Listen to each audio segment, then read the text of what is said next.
हे दोस्तों, good morning. आज हम अपने अगले चैप्टर की ओर बढ़ते हैं। हमारा अगला चैप्टर है now the leaves are falling fast. तो इस वीडियो में हम लोग इसी चैप्टर के समरी को कवर करने वाले हैं। तो चलिए बारीकी से समझते हैं और जानते हैं इसके बारे में। ठीक है, तो हमारा पहला सेंटेंस है the present poem now the leaves are falling fast written by the great poet Wystan Hugh Auden.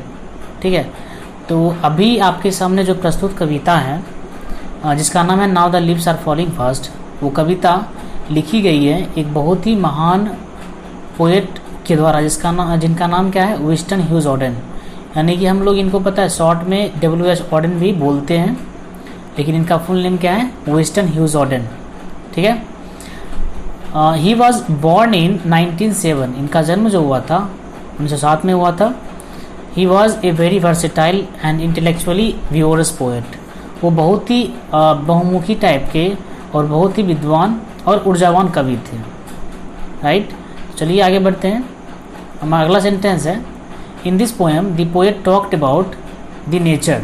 ठीक है, तो इस चैप्टर में या इस पोएम में पोएट ने नेचर के बारे में बात की है। He sees autumn as the arrival of old age and death of humans। ठीक है, वो ऑटम को एक तरह से जो बूढ़े व्यक्ति का जो एज होता है उसके पहुंचने का क्या होता है, एक साइन होता है ऑटम। और बूढ़े व्यक्ति क्या होते हैं, वो बूढ़े होने के बाद जल्दी क्या हो जाती है, उनकी डेथ हो जाती है। ठीक है, ह्यूमंस में। तो यहाँ पे कंपैरिजन की बात हो रही है कि ऑटम जिस तरह से हमारे पृथ्वी पर आती है, तो उसी तरह से क्या होता है, एक तरह से ओल्ड एज जो आता है उसी तरह से क्या होता है, हमारी ऑटम भी आती है। ठीक है, और ओल्ड एज के बाद क्या हो जाती है, उस इंसान की या उस ह्यूमन की डेथ हो जाती है। राइट, अगला सेंटेंस है हमारा he is talking about the frustration inherent in human life.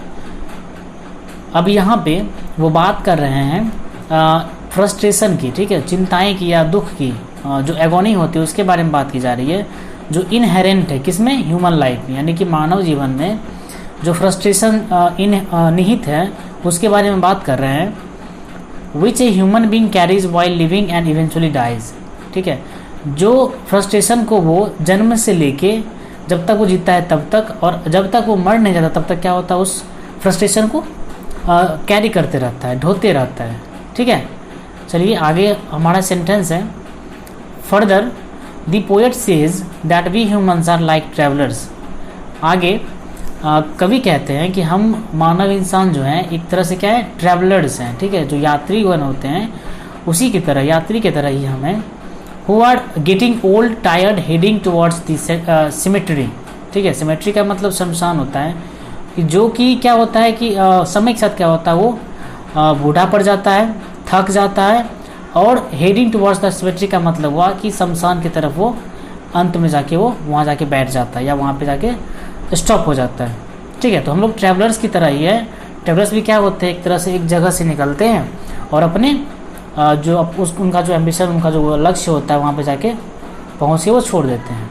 ठीक है, अगला सेंटेंस है he says that when the leaves fall from the trees the forest become lifeless. ठीक है, वह कहते हैं कि जब पेड़ के पत्ते पेड़ से टूट के गिर जाते हैं या उससे अलग हो जाते हैं तो दी फॉरेस्ट बिकम लाइफलेस।